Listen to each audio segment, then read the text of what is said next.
एक बार की बात है, पहाड़ियों और हरी भरी हरियाली के बीच बसे एक छोटे से गांव में एलेक्स नाम का एक युवा लड़का रहता था। वह अपनी दयालुता के लिए जाने जाते थे, हमेशा दूसरों की मदद के लिए तैयार रहते थे और प्रकृति के चमत्कारों की खोज करना उनका पसंदीदा शगल था। एक धूप वाले दिन, जब एलेक्स गांव में घूम रहा था, उसने बच्चों के एक समूह को एक पेड़ के पास इकट्ठा होते देखा, जो उनके ऊपर उड़ती हुई एक रंगीन तितली की ओर इशारा कर रहे थे। बच्चे उत्साहपूर्वक चर्चा कर रहे थे कि तितली को पहले कौन पकड़ेगा। एलेक्स ने उनसे संपर्क किया और सुझाव दिया कि वे तितली को कैद किए बिना उसकी सुंदरता की सराहना करें।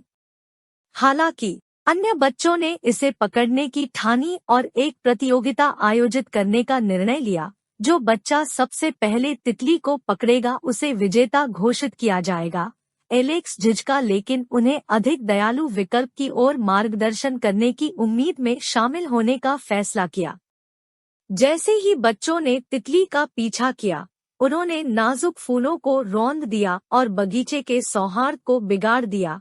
भयभीत और थकी हुई तितली अंततः जमीन पर गिर पड़ी। विजेता ने इसे गर्व से अपने हाथों में पकड़ लिया, जबकि अन्य लोग खुशी से झूम उठे। लेकिन एलेक्स को जश्न मनाने के बजाय अपराध बोध की पीड़ा महसूस हुई। उस रात अपनी भावनाओं से उबरने में असमर्थ एलेक्स सो नहीं सका। एक सपने में उसने खुद को एक जादुई जंगल में पाया, जहां जानवर और पौधे उससे बात कर रहे थे। बुद्धिमान बूढ़े उल्लू ने उससे कहा, एलेक्स, प्रकृति की सुंदरता उसकी स्वतंत्रता में निहित है। जब आप इसे पकड़ने की कोशिश करते हैं, तो आप इसके जादू का सार खो देते हैं। अगली सुबह नए ज्ञान के साथ एलेक्स ने अपने सपने को अन्य बच्चों के साथ साझा करने का फैसला किया। उन्होंने बताया कि कैसे उनकी खोज ने प्रकृति के संतुलन को बिगाड़ दिया और तितली को नुकसान पहुंचाया। बच्चे ध्यान से सुनते रहे और धीरे धीरे उनमें पश्चाताप की भावना घर कर गई। दोनों ने मिलकर अपनी गलती सुधारने का फैसला किया। उन्होंने एक तितली उद्यान बनाया, जिसमें ऐसे फूल लगाए जो तितलियों को आकर्षित करते थे और उन्हें पनपने के लिए एक सुरक्षित आश्रय प्रदान करते थे। एलेक्स के मार्गदर्शन में गांव के बच्चों ने प्रकृति का सम्मान करने और उसके चमत्कारों को अपने पास रखने की कोशिश किए बिना उन्हें अपनाने का महत्व सीखा। जैसे जैसे समय बीतता गया, तितली उद्यान फलता फूलता गया और न केवल तितलियों बल्कि अन्य रंगीन प्राणियों को भी आकर्षित करने लगा। एक समय बंजर भूमि का टुकड़ा एक जीवंत स्वर्ग में बदल गया, जिससे पूरे गांव में खुशी आ गई।